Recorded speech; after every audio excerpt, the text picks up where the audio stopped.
Dünyada en bagıtlıların biridim. Eçem bilen kakam marka dünyada. Onun oğunu uşak doğdun iyimedim eçem bilen kakam marka dünyada. Gitmese de bana bayılık zat koyup, yaşadılar iyile yağışı at koyup, kütünmedik, nan su odun yok deyip eçem bilen kakam marka dünyada. Erkana kuşyalı sayran ekenim, mahal mahal olsa aynan ekenim, vak niyemişin, kadırlarını duyman ekenim, eçem bilen kakam marka dünyada. Ne derdim var, men ağlar yali, ne derdi var olun men ağlar yali, vak bağıra basıp kucaklap ağlarım yali, sağ tarafımda ha kakam olsa dey, çep tarafımda da eçem olsa dey, başarıp bilem yok şonu, hiç şeyimiz şonu çiğnim, yaşa versin, kakamız kim eçemiz deyip devam ettirelim.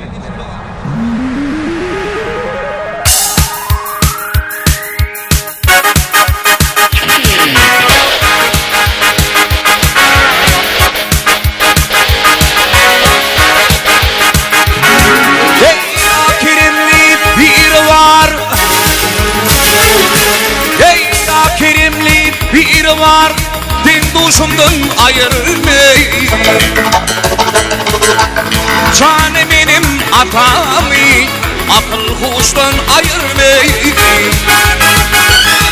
oh canım benim atamı akıl huştan ayırmay.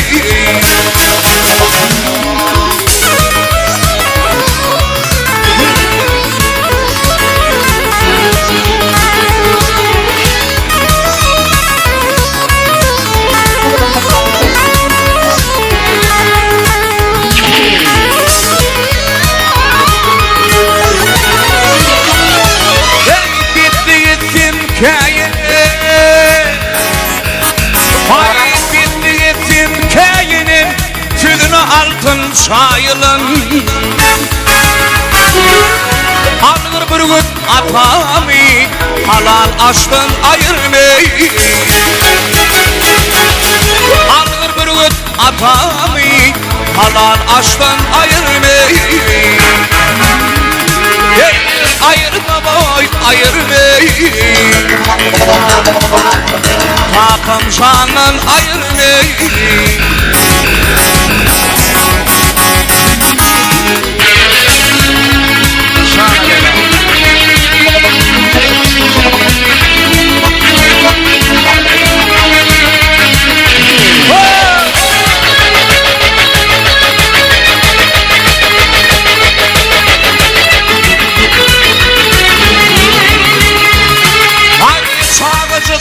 Nozuan dillerime kuvanan,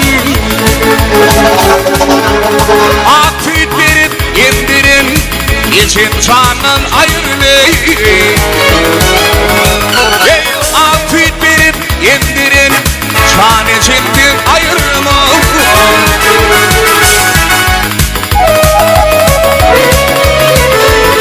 Dünya var edip geçen orta yanında, hey anadan bulur mu kakam olsa yanımda.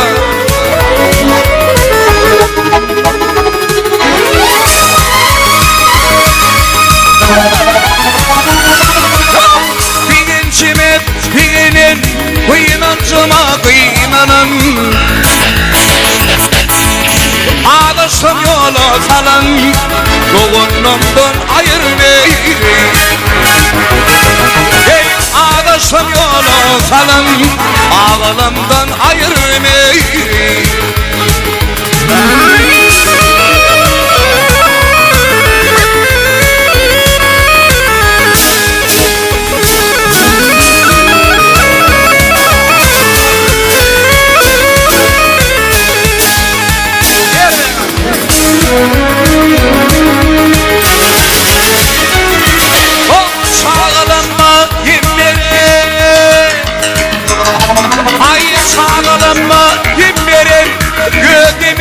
Demlerin yastık taşım çeviriyor, kalan ağaçtan ayırmay. Ay yastık taşım çeviriyor, kalan ağaçtan ayırmay. Ayırma Kalan baştan ayırmayı, ayırma can ayırmayı, İçim candan ayırma, Kalan candan ayırmayı, Bugünümden yan yollaştın, yafrıklaştın ayırmayı,